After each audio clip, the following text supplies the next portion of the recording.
Hello friends, आज हम आपके लिए लेके आए हैं कक्षा 12वीं जीव विज्ञान त्रैमासिक परीक्षा 2022-23 का ऑब्जेक्टिव का सलूशन। तो चलो ऑब्जेक्टिव देखते हैं। जल्दी से हम इस ऑब्जेक्टिव का सलूशन बताएंगे आपको।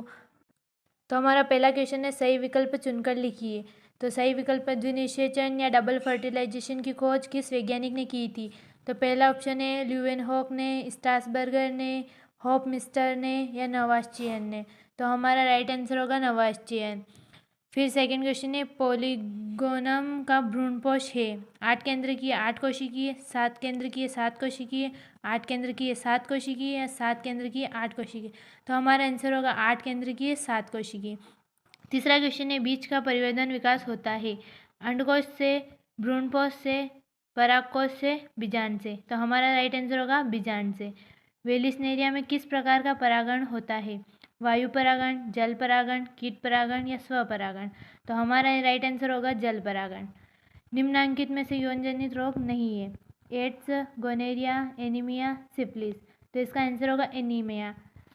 जनसंख्या विस्फोट का कारण नहीं है? तो उच्च जन्म दर, जनन रोग, निम्न मृत्यु दर, कम उम्र में विवाह। तो हमारा राइट आंसर होगा जनन रोग। वेसेक्टोमी और ट्यूबेक्टोमी विधियाँ है? तो जनन हेतु सहायक, बंध्यकरण से संबंधित, लिंग परीक्षण या रोग प्रतिरोधक विधियाँ। तो इसका आंसर आएगा बंध्यकरण से संबंधित। रिक्त स्थान की पूर्ति कीजिए। इसमें सत्य फल का परिवर्धन विकास रिक्त स्थान से होता है, तो इसमें आएगा अंडाशय से होता है। एक बीजपत्री बीज के बीजपत्र को कहते हैं, क्या कहते हैं? तो स्कूटेलम कहते हैं। भ्रूण और गर्भाशय के बीच सवर्ण संपर्क बनाने वाली रचना को रिक्त स्थान कहते हैं, तो इसको प्लेसेंटा या फिर अपरा कहते हैं।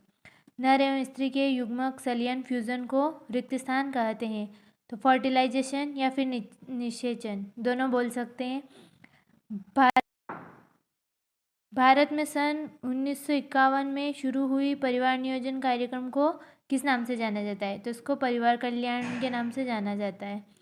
WHO का पूरा नाम वर्ल्ड हेल्थ ऑर्गेनाइजेशन होता है, या फिर विश्व स्वास्थ्य संगठन भी लिख सकते हैं अपन। जिफ्ट का पूरा नाम तो गेमेट इंट्रा फिलोपियन ट्रांसफ़र होता है। चलो चलते हैं, एक वाक्य में उत्तर लिखिए। स्तनियों में निषेचन की क्रिया कहाँ पाई जाती है या कहाँ संपन्न होती है? तो अंडवाहिनी या फेलोपियन ट्यूब में। सेकेंड, किस विधि से आनुवंशिक विकारों का पता लगाया जा सकता है? तो उस विधि को एमनियोसेंटेंसिस कहते हैं।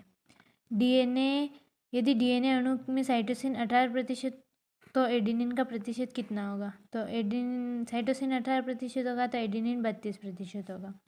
अनुलेखन के समय डीएनए का वह स्थल जहां डीएनए पॉलीमरेज जुड़ता है उसे क्या कहते हैं? तो उसे प्रमोटर कहते हैं। सजीव और निर्जीव के बीच की कड़ी का नाम लिखिए। तो सजीव और निर्जीव के बीच की कड़ी को विषाणु या वायरस कहते हैं। आदि वायुमंडल में मुख्यतः कौन सी गैस उपस्थित थी? तो ऑक्सीजन उपस्थित थी। वैज्ञानिक चार्ल्स डार्विन द्वारा लिखी गई पुस्तक का नाम लिखिए। तो उन्होंने ओरिजिन ऑफ स्पेसीज पुस्तक लिखी थी। सही जोड़ी बनाकर लिखिए। First, Turner syndrome 2A+X0 chromosome, Klinefelter syndrome 2A+XXY, अनुवादन आरएनए से प्रोटीन निर्माण, जीन स्थानांतरण प्लाज्मिड, समापन codon UAG, UAA, UGA, gene regulation operon model, Watson Crick, DNA संरचना। अगर आपको हमारा वीडियो पसंद आए तो लाइक, शेयर और सब्सक्राइब कीजिए